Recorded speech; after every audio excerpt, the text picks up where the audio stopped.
Tropicachar apresenta Rabinos do Brasil. Rabino Roni Gulevitz.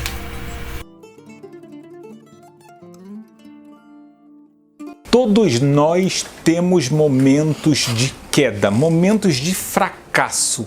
E nessa hora você fala: o que eu devo fazer? Tem saída.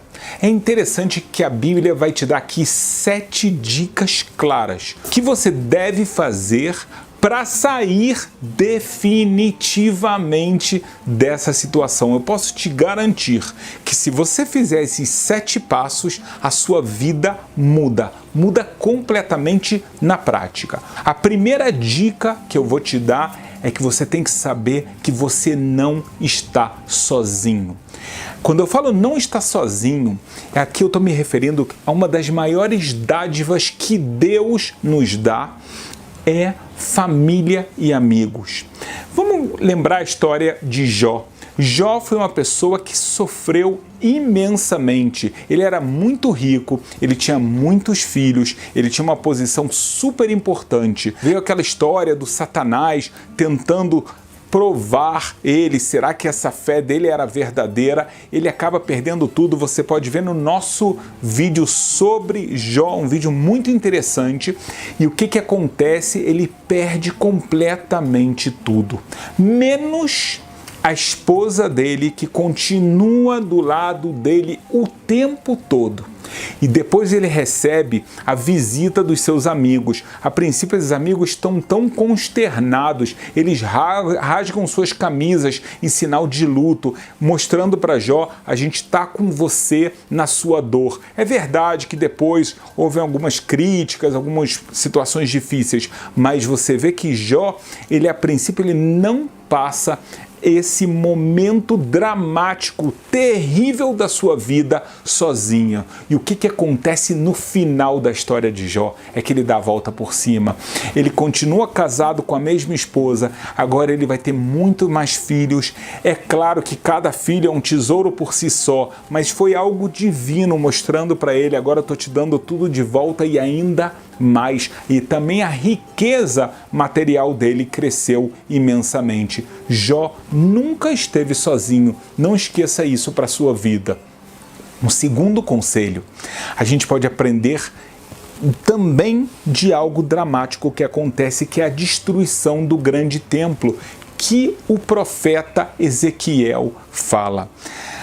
Você tem que entender que você deve falar com Deus. Nesse momento, uma das principais terapias que você pode fazer é se tornar íntimo de Deus, falando com Ele sem parar. No livro de Lamentações aparece um versículo que fala: derrame o seu coração como água perante o Eterno.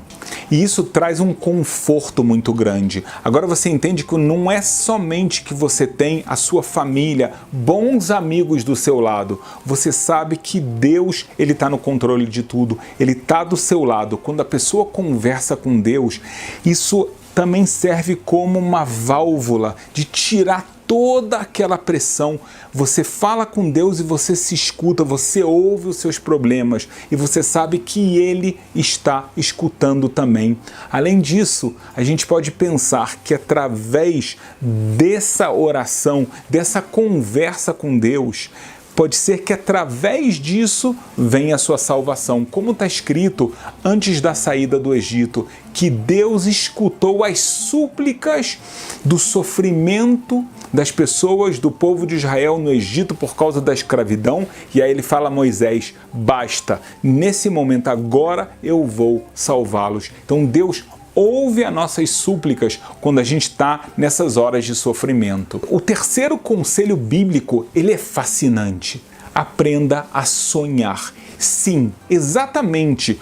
Quando a situação está horrível, fracassos, as coisas não estão dando certo, é muito importante a pessoa sonhar. A gente tem um exemplo fantástico de Jacó. Jacó, ele é obrigado a deixar a casa dos seus pais. Por quê? Porque nada menos que o seu irmão Esaú quer assassiná-lo. Se quer conhecer mais sobre Esaú, a gente tem um ótimo vídeo sobre isso. Esaú, então, quer uma vingança sobre o seu irmão gêmeo. Vem Rebeca, a mãe de Jacó, fala: saia daqui porque você corre perigo. Ele sai e ele não tem para onde ir, ele vai para a casa do tio dele, Labão, que não é uma pessoa boa, ele é idólatra, ele é um bandido, então ele está sem esperança. O que faz Jacó nesse momento? A Bíblia conta algo surpreendente. Ele deita, dorme, mas na verdade ele sonha. E o que ele vê no sonho dele? Ele vê anjos que sobem e descem.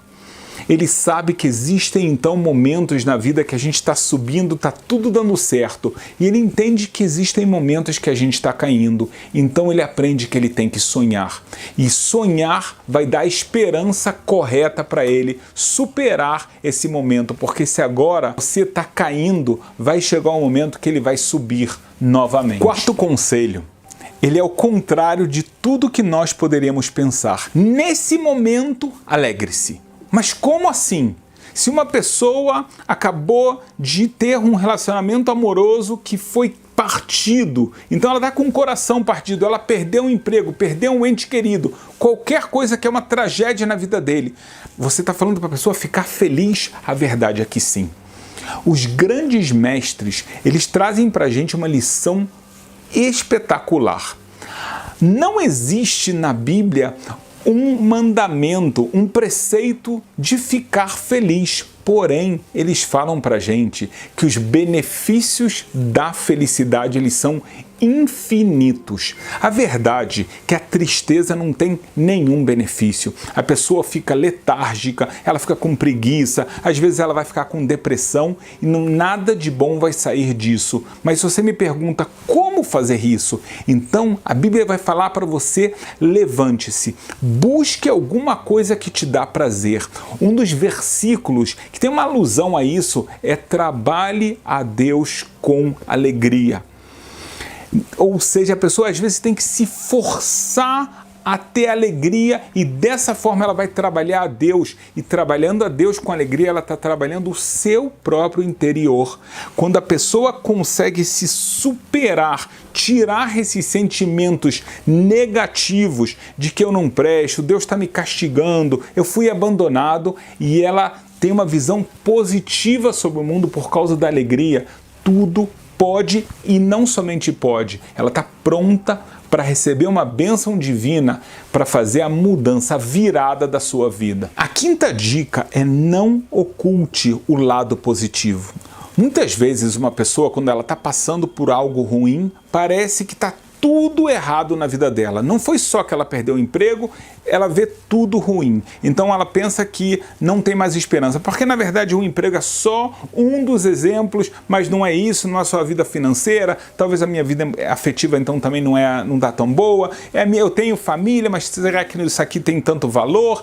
Então a pessoa começa a ver todos os aspectos como negativos. Na imensa maioria dos casos, isso não é verdade. Existem fatos negativos, mas existem fatos positivos também na sua vida.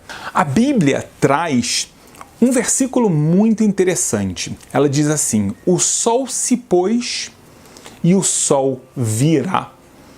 Isso está em Eclesiastes. A ideia que diz aqui o rei Salomão, o conselho dele é: você entendeu, é verdade. Tem um sol que está se pondo e tem um sol que sobe. Por um lado, é claro que esse é o movimento do sol, mas é isso que o rei Salomão está te explicando? Ele está dando uma aula de astronomia, até uma aula que qualquer criança já sabe disso? Não. Existem na sua vida fatos, aspectos que é como o sol que está se pondo, está ficando escuro. Por outro lado, você não pode menosprezar que o sol também está nascendo. Existem outras áreas que elas estão iluminando sua vida. Então, nesse momento, você não pode ter uma visão estreita, completamente só negativa, porque na maioria dos casos, como eu falei, isso não é verdade. O sexto conselho a gente vai aprender de Abraão, na verdade também de Jó. Será que isso que está acontecendo na sua vida na verdade não pode se tornar algo muito bom? Veja a história de Abraão. Ele tem uma fé completa em Deus. Ele está com a sua esposa Sara na sua cidade natal e eles constroem um pequeno império lá. Eles têm muitos discípulos, é verdade, eles não têm filhos ainda, mas eles têm tantas pessoas que são seus súditos, servos, eles acabam tendo uma riqueza e de uma hora para outra vem o Eterno e fala a Abraão: saia da sua terra. Abandone tudo que você tem, inclusive a família, não Sara e etc., mas, ou seja, a casa dos seus pais, e vá para a terra que eu vou te indicar. E o que acontece? Ele sabe que ele vai ter um caminho muito grande, tudo aquilo que ele criou vai se perder. Ele ainda chega na terra de Canaã e tem fome, ele é obrigado a ir para o Egito com a sua esposa, o faraó fica de olho nela, tudo parece que dá errado. Mas Abraão tem fé no seu Criador. Quando ele volta e por nunca ter perdido a fé, o que acontece? Agora Deus promete para ele um novo nome. Você não será agora somente o pai de um pequeno povo, você será o pai de todas as nações. Ele acaba mudando também o nome de Sara, de Sarai para Sara, e agora eles são agraciados com um filho. Ou seja, aquela situação que pareceu terrível, que a gente perdeu tudo que a gente tinha construído, eles vão se reerguer e está numa situação muito maior do que estavam antes. Quantas vezes nós não escutamos histórias de pessoas que perdem um emprego e elas acabam tentando uma outra coisa e acabam ficando super famosas, acabam dando um sucesso e sendo pessoas felizes e realizadas. A mesma coisa aconteceu com Jó. Ele perde tudo e logo depois ele ganha em dobro. Então saiba que, na verdade, o que você tem não são fracassos, são desafios. Finalmente, nos 10 mandamentos está escrito para você não cobiçar. Aí você me pergunta, mas o que tem a ver com os meus momentos difíceis? A gente tem uma tendência, em momentos difíceis, de olhar para o quintal do vizinho. A grama dele é mais verde do que a nossa, não é verdade? A vida dele está tudo certo, olha só, ele está com emprego, está casado, está com filhos, olha o carrão que ele tem. E eu aqui, no meu barraco, está tudo dando errado, minha vida profissional. Não olhe para o lado. Por quê? Para começar, você não sabe tudo o que acontece na vida das outras pessoas. As aparências certamente enganam. Muitas vezes o que você pensa que é tranquilo, que é um sucesso, dentro, se você tira um pouco das cascas, infelizmente você vai encontrar coisas que você não gostaria de passar. Sabe por quê? Porque todas as pessoas, ricas, pobres, homens, mulheres, adultos, crianças, idosos, todos têm momentos bons, mas também têm desafios na sua vida. Diz a Bíblia, não olhe para o lado, não cobice a vida da outra pessoa, não a mulher, não o carro, não a casa e nem nada. Olhe para a sua vida, a sua relação com Deus, porque é só isso que vai te tirar dessa situação. A Bíblia está ensinando para a gente: quem te colocou nessa situação, sim, foi Deus, mas não como um castigo, e sim como uma forma de você, no final das contas, sair muito mais fortalecido, realizado e feliz na sua vida. וזכרת את אדוני אלוהיך, כי הוא הנותן לך כוח לעשות חיל. Lembre-se que é Hashem Deus quem te dá a energia para prosperar.